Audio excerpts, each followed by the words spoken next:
kita semua masih diberi kesehatan sehingga kita dapat hadir di sekolah ini guna untuk menuntut ilmu sebagaimana mestinya.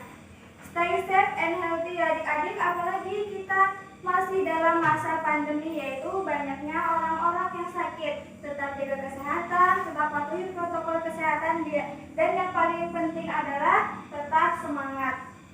Baik, sebelumnya saya ingin memperkenalkan diri. Nama saya Anissa Duyanti, saya mahasiswi dari IAIN Kendari. Alamat saya di Kelurahan Abang Gede Baru, Jalan Manyar nomor 150. Baik, sebelum pelajaran dimulai, ada baiknya kita awali dengan membaca doa. Karena apa? Karena setiap kegiatan yang diawali dengan membaca doa, insya Allah bernilai pahala di sisi Allah Subhanahu wa Ta'ala. Tolong ketua kelasnya dipimpin baca doa. Sebelum kita belajar, alangkah baiknya kita berdoa. Berdoa dimulai. Berdoa selesai. Baik, saya absen dulu ya, sekalian perkenalan. Agas Jaya Pratama. Hadir kakak. Agas dari mana? Dari Kelurahan Abang Gede Baru. Berarti kita tetangga ya. Yang kedua itu Jihan Nur Hidayat. Hadir kak. Dari mana? Dari STM RU. Yang ketiga Erlina Rianti Riambo. Hadir kak. Dari mana Erlina? Selanjutnya Atta Mafira. Dari mana Mafira? Widya India. Hadir bu. Dari mana Widya? Dari Matapura. Dari Matapura. Baik, materi kita pada hari ini yaitu hidup sehat dengan mengkonsumsi makanan yang halal dan baik.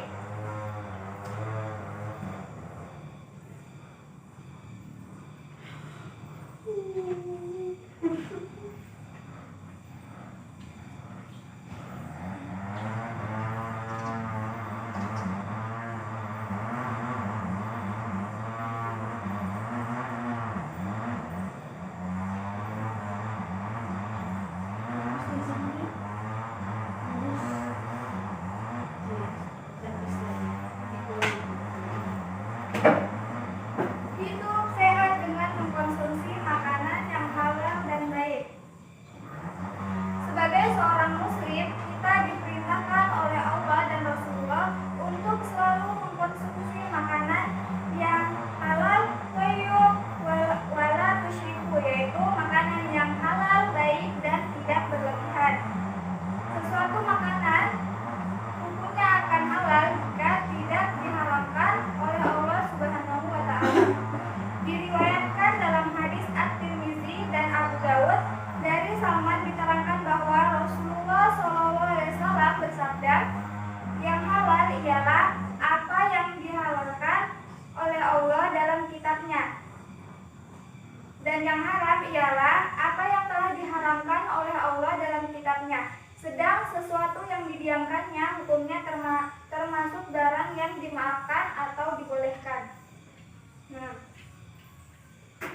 Untuk materi makanan yang halal ini kita berpatokan pada Quran Surat Al-Baqarah ayat 168 yang kalian bisa lihat di papan tulis. Mari kita baca dulu bersama-sama. Bismillahirrahmanirrahim.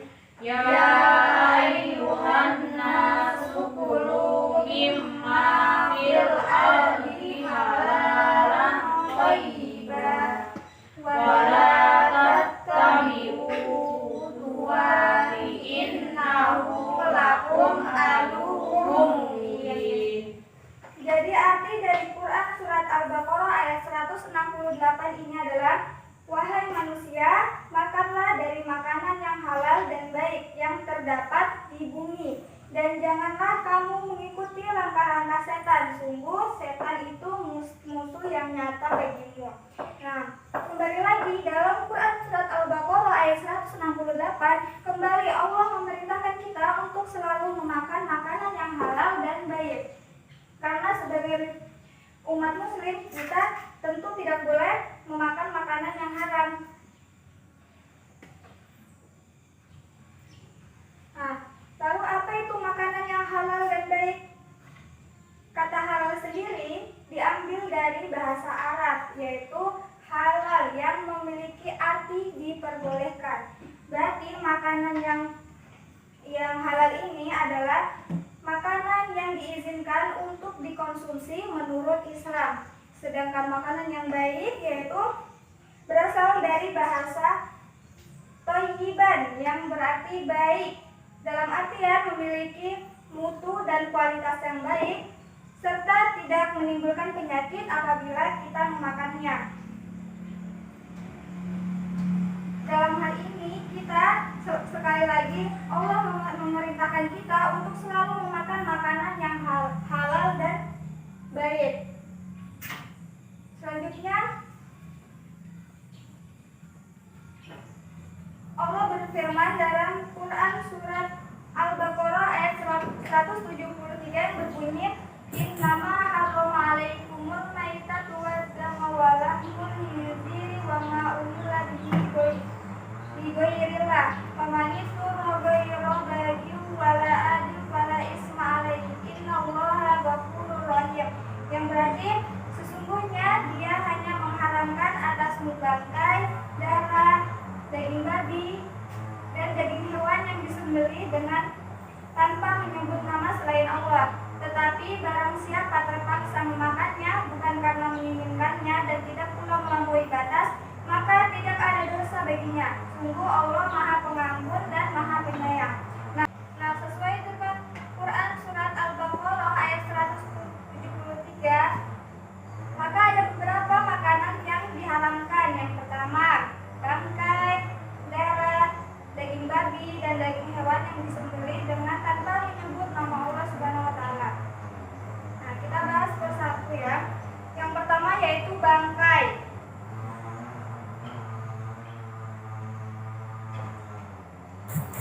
Ada yang tahu bangkai? Pasti kalian semua tahu ya apa itu bangkai? Tahu. Ya. Bangkai yaitu sesuatu yang mati tanpa ada proses sembelihan. Kak, mau bertanya, bangkai yang dihalalkan ada atau tidak, Kak? Ya, bagus sekali pertanyaan dari Agas ya. Bangkai yang diharamkan itu memang dalam Islam itu bangkai haram, tetapi ada bangkai yang dihalalkan dalam Islam. Ada dua bangkai yang dihalalkan dalam Islam. Yang pertama, bangkai ikan dan bangkai belalang. Nah, jadi kedua bangkai itu halal untuk dikonsumsi. Kenapa bangkai bisa diharamkan dalam agama Islam? Kak, karena tidak melalui proses penyembelihan yang benar. Ya, betul sekali ya. Sejatinya dalam Islam bangkai itu diharamkan untuk dikonsumsi karena kematian hewan tersebut tanpa menyebut nama Allah dan tidak baik untuk kesehatan. Kan bangkai itu kan bau dan menjijikan ya. Jelas kalau kita konsumsi akan menimbulkan banyak penyakit. Lalu selanjutnya yaitu darah. Dalam ajaran Islam, darah termasuk benda yang haram dan najis. Darah yang mengalir pada saat penyembelihan termasuk kategori haram. Apabila darah berada tersendiri maka hukumnya haram. Namun apabila darah bercampur atau masih melekat pada daging maka boleh dimakan karena tidak mungkin untuk dipisahkan. Seperti kalian jika mau masak ayam, habis itu ayamnya pasti nggak mungkin langsung bersih dari darah kan, pasti masih ada darah yang melekat pada daging-daging ayam itu ya. Nah itu darahnya halal untuk dimakan. Kak, bertanya lagi, Kak. Ya. Apakah mengonsumsi hati dari hewan yang disembelih itu haram atau halal, Kak?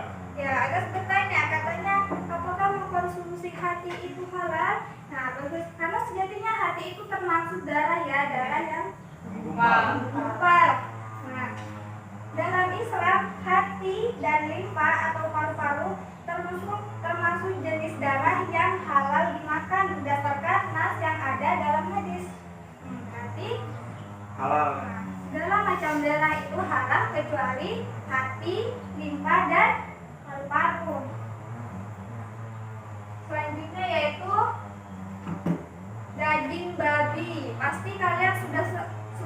paham betul ini tentang haramnya kita memakan daging babi.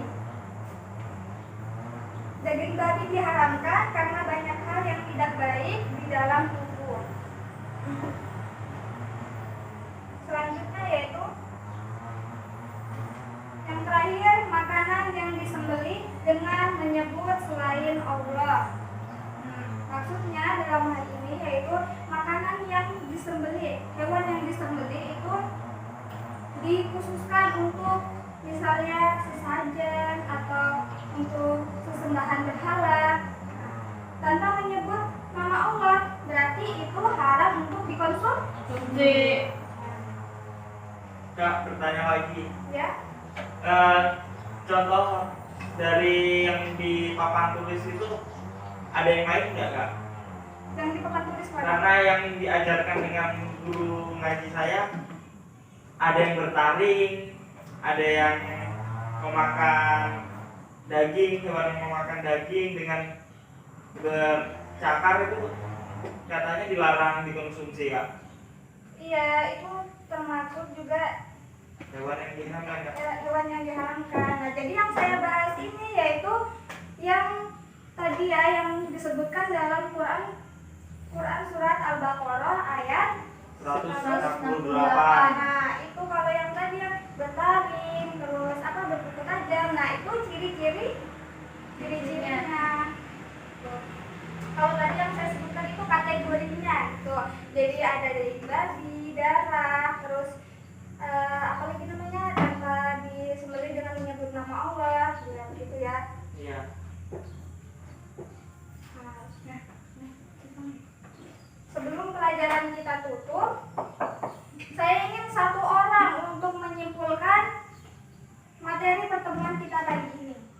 Ayo, siapa? Saya, Ya. kesimpulannya bahwa kita diajarkan untuk mengonsumsi makanan yang halal karena lebih baik kalau kita memakannya, badan kita lebih terjaga kesehatannya dibanding memakan makanan yang haram yang berdampak penyakit. Ya. Sejatinya memang kita tidak boleh juga untuk memakan makanan yang haram karena akan banyak berdampak pada diri kita sendiri. Nah, contoh dampaknya apa? Ada yang tahu? Saya, Bu, Ya. tidak dikabulkannya doa, lalu bisa masuk neraka juga. Ya. Tuh. Amalan tidak diterima juga, Bu, itu termasuk dampaknya. Ya, bagus sekali ya. Nah, selanjutnya untuk mengakhiri pertemuan, sebelum itu saya ingin memberikan tugas. Tugasnya yaitu menghafalkan Quran surat Al-Baqarah ayat 168 dan artinya. Iya, Bu. Ya. Kapan start, Bu? Minggu depan sebelum kita masuk, jadi pas pengajian sekalian setor hafalannya ya. Ya, siap, Bu, Bu. dihafalkan per kata atau satu ayat, Bu? Perkata lebih bagus itu kalau perkata ya, supaya kalau kita membaca itu kita lebih paham Iya, Bu. perkatanya. Dengan artinya, Bu? Iya, Ya. dengan artinya. Jadi perkataannya misalnya ya ayyuha, itu apa artinya? Oke, baik. Jika tidak ada lagi yang bertanya, maka kita akhiri pembelajaran hari ini dengan mengucapkan Alhamdulillahirabbil alamin. Sebelumnya saya ingin mengucapkan mohon maaf apabila banyak kata-kata saya yang kurang berkenan di hati adik-adik sekalian, karena saya juga masih dalam proses belajar. Baik, mungkin itu saja saya akhiri. Wassalamualaikum warahmatullahi wabarakatuh. Waalaikumsalam.